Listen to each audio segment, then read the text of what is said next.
Apple iPhone 14 pro max এবং Samsung Galaxy S23 আলট্রাকে bit করে বাংলাদেশ মার্কেটে অফিসিয়ালভাবে লঞ্চ করা হবে হনারের তরফ থেকে হনার 90 প্রো এই ফোনটা।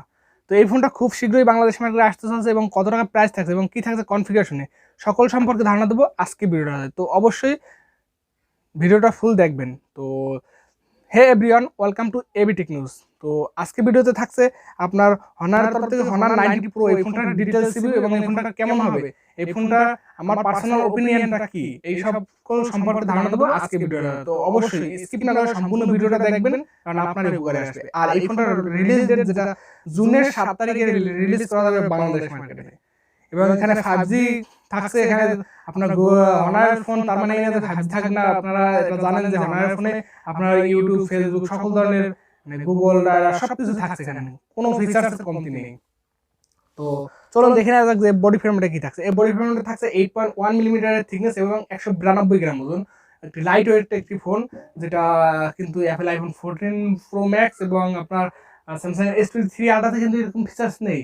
তো ভালো কিছু ফিচার্স থাকছে কিন্তু আসলে, এবং ডুয়েল সিম কার্ডের স্লট থাকছে, কিন্তু এখানে ই সিমের কোনো অপশনও নেই, দুইটা ফিজিক্যালি সিম থাকছে এখানে সাপোর্টেড।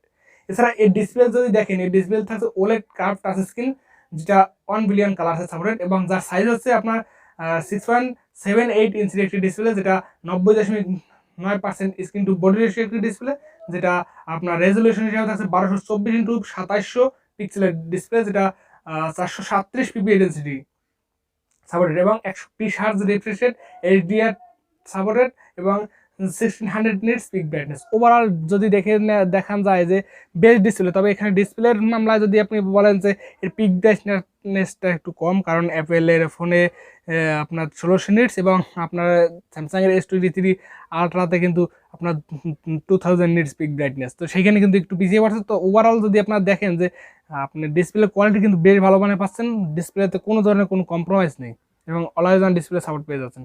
তো ডিসপ্লে মোটামুটি ভালোই, তাদের সাথে বিট করতে পারতেছে না, তবে তাদের সেম ক্যাটাগরির ডিসপ্লেই বললে চলে। এছাড়াও এর পারফরমেন্সে থাকছে আপনার অ্যান্ড্রয়েড 13 এবং ম্যাজিক ওএস, যেটা 7.1 রান করবে এবং এখানে চিপসেট হিসাবে থাকছে Qualcomm স্ন্যাপড্রাগনের 8+ Gen 1 প্রসেসর, যেটা 4 nanometer আর্কিটেকচার উপর বিল্ড করা। এই প্রসেসরটা কেমন জানেন, ভালো মানের প্রসেসর, নো ডাউট, কোনো ধরনের কোনো ক্লেম নাই। আপনার Qualcomm-এর তরফ থেকে আপনার একটি লেটেস্ট প্রসেসর এবং আপনার সবথেকে ফ্ল্যাগশিপ প্রসেসর এটাই। তো ভালো মানের প্রসেসর এখানে থাকছে আপনার গ্রাফিক্স সেকশনে Adreno 730, তো গ্রাফিক্স সেকশনে ভালো থাকছে। এছাড়াও যদি দেখেন এখানে আপনার 12GB এবং 16GB দুইটা র্যাম ভেরিয়েন্টে সাপোর্ট থাকছে এবং 256GB ও 512GB দুইটা র্যাম ভেরিয়েন্টে সাপোর্ট থাকছে এবং ইন্টারনাল মেমোরি কার্ডের সাপোর্ট নেই। তো এখানে আরও 8GB পর্যন্ত আপনারা ভার্চুয়াল র্যাম পেয়ে যাবেন। তো 20GB আর আপনার 20GB আর হচ্ছে আপনার 24GB র্যামের দুইটা র্যাম ভেরিয়েন্টে সাপোর্ট। তো ওভারঅল যদি র্যাম ভেরিয়েন্ট থাকে বেশ ভালো মানের, কোনো ধরনের কোনো কমপ্লেন নেই। তো চলুন দেখে নেওয়া যাক নেক্সটে কী থাকছে। এর মেইন হাইলাইটেড পয়েন্ট হচ্ছে ক্যামেরা।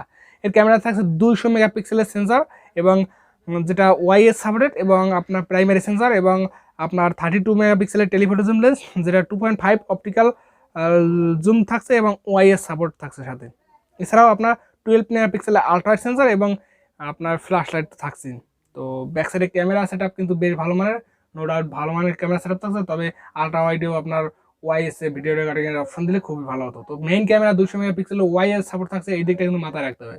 এছাড়াও আপনার সেকেন্ডারি সেন্সর হিসেবে থাকছে 50 মেগাপিক্সেলের একটি আপনার আলট্রাওয়াইড সেন্সর এবং 2 মেগাপিক্সেলের একটি ডেপথ সেন্সর। তো ওভারঅল ফ্রন্ট ক্যামেরা কিন্তু ভালো কিছু থাকছে এখানে 50 মেগাপিক্সেলের সেট আপ, যেটা বেস্ট ক্যামেরা। আমার ক্যামেরার যদি দেখেন যে আপনি ক্যামেরা সেট আপ কিন্তু বেশ ভালো মানের, ক্যামেরাতে কোনো ধরনের কোনো কম্প্রোমাইজ করা হয়নি। ক্যামেরা যদি হনার ক্যামেরা বা হুয়ার ক্যামেরা যদি আপনি করেন, তাহলে কিন্তু অবশ্যই ভালো মানের ক্যামেরা থাকছে, নো ডাউটের সাথে ভালো ক্যামেরা সেট আপ নিয়ে আসতে হবে এবং 8K তে ভিডিও রেকর্ডিং এর সাপোর্ট থাকছে, 8K 20 fps এ ব্যাক ক্যামেরা এবং ফ্রন্ট ক্যামেরায় 4K 30 fps পর্যন্ত ভিডিও রেকর্ডিং সাপোর্ট থাকছে এবং 4K 30 fps এ ওয়াইএস ভিডিও রেকর্ডিং এর সাপোর্ট থাকছে। এছাড়াও ডুয়েল স্টুডিও স্পিকার 3 mm জ্যাকের সাপোর্ট থাকছে না। এছাড়াও ব্লুটুথ 5.2 এর সাপোর্ট থাকছে, ডুয়েল ব্যান্ডের হটস্পট সাপোর্ট থাকছে, ওয়াইফাই 6 এর সাপোর্ট এবং NFC, GPS, USB type C port, OTG supported. আপনার under display optical fingerprint sensor, proximity sensor, এক্সপ্রক্সিমিটার সেন্সর, জাইরোএস sensor, compass sensor, ultrasound sensor, proximity sensor. তো তো সকল ধরনের সেন্সর কিন্তু আপনারা এখানে পেয়ে যাচ্ছেন, কোনো ধরনের কোনো সেন্সরের কমতি নেই এখানে, ভালো সকল ফিচার্সের আপনারা সাপোর্ট পেয়ে যাচ্ছেন। এবং এই ফোনটা যদি দেখেন যে ব্যাকআপ হিসাবে থাকছে লিথিয়াম পলিমার নন রিমুভেবল একটি 4800 mAh ব্যাটারি, আর যার সাথে থাকছে 90 ওয়াটের একটি ফাস্ট চার্জার, যেটা আপনার 15 মিনিটে আপনার 56% চার্জ করে দেবে, এবং রিভার্স চার্জিং এর সাপোর্ট থাকছে আপনার 5 ওয়াটের। তো ওভারঅল কিন্তু ফ্ল্যাগশিপ কিছু থাকছে, তবে আর একটু কিছু কিছু জায়গায় ইমপ্রুভমেন্ট করার দরকার ছিল। যেমন এর ব্যাটারি সেকশন এখানে আপনার ওয়্যারলেস চার্জিং এর সাপোর্ট দেওয়া হয়েছিল অন্তত 50 ওয়াটের। তো এবং আপনারা যদি দেখেন ক্যামেরাতে আপনার আর একটু ইমপ্রুভমেন্ট করার জায়গা ছিল। এছাড়াও যদি দেখেন ডিসপ্লেটা কিন্তু মেইন যেটা ডিসপ্লেটা একটু কমতি আছে, সেখানে কিন্তু একটু কম্প্রোমাইজ করা হয়েছে। এছাড়া এর কালার হিসেবে থাকছে আপনারা যদি দেখেন যে মিডনাইট ব্ল্যাক, তারপর হচ্ছে গ্রিন, ডায়মন্ড সিলভার আর প্যাকো ব্লু। তো এই কটা কালার ভ্যারিয়েন্ট নিয়ে এই ফোনটা আসতে চলছে খুব শীঘ্রই, যেটা রিলিজ ডেট তো আপনাদের বললাম, এবং প্রাইসটা হতে পারে যেটা আনুমানিক যদি ধারণা করা যায় যে 50,000 টাকা। বাংলাদেশে এক্সপেক্টেড প্রাইস 50,000 টাকা। তো এক্সপেক্টেড প্রাইস যদি 50,000 টাকা হয়, 50,000 টাকা বাজেট সেগমেন্টে যদি আপনি বিচার করতে যান, যে 50,000 টাকা বাজেট সেগমেন্টে কিন্তু অ্যাপেল আইফোন 14 প্রো ম্যাক্স এবং আপনার স্যামসাং গ্যালাক্সি S23 আলট্রাকে কিন্তু বিট করার মতন কনফিগারেশন রয়েছে। এখানে কোনো ধরনের কোনো মানে ফিচার্সে কমতি নেই। 50,000 টাকা বাজেট সেগমেন্টে যদি অফিসিয়ালি লঞ্চ করা হয়, বা 60,000 টাকা বাজেট সেগমেন্টে যদি লঞ্চ করা হয়, তাহলে কিন্তু বেশ ভালো মানের এবং বাজেট ক্লিয়ার একটি ফোন হতে চলছে হনার তরফ থেকে। তো আমার কাছে কিন্তু খুব ভালো লাগছে। ডিসপ্লেটা কার্ভ ডিসপ্লে, এবং যেটা বেজেললেস এবং ডাইনামিক আইসল্যান্ডের মতন একটি ক্যামেরা সেটআপ থাকছে পাঞ্চলের মাধ্যমে। তো বেশ ভালো মানের এর লুকিং। তো ওভারঅল বেশ ভালো মানের একটি ফোন, আমার কাছে বেশ ভালো মানের লাগতেছে। এখানে এর লুকিংটা বেশ ভালো। তো এর লুকিংটা ভালো এবং এর কনফিগারেশনে মোটামুটি ভালো। এবং আপনি যদি দেখেন যে 50,000 টাকা বাজেট সেগমেন্টে এই ফোনটা কিন্তু one of the best phone. এই বাজেট সেগমেন্টে বাজেট ক্লিয়ার স্মার্টফোন বললেই চলে অফিসিয়াল মার্কেটে। এবং আপনি যদি আনঅফিসিয়ালি দেখেন তাহলে কিন্তু 45-40-45 ভিতরে আসবে। তো সেইখানে কিন্তু মার্কেটে কিলার ফোন। তো আমার ওপিনিয়ন হচ্ছে এটা। তো কেমন লাগলো আজকের ভিডিওটা, তো অবশ্যই কমেন্ট করে জানাবেন। এবং নেক্সটে কোন ফোনের রিভিউ দেখতে চান বা কি নিয়ে ভিডিও দেখতে চান, তো অবশ্যই কমেন্টের মাধ্যমে জানিয়ে যাবেন।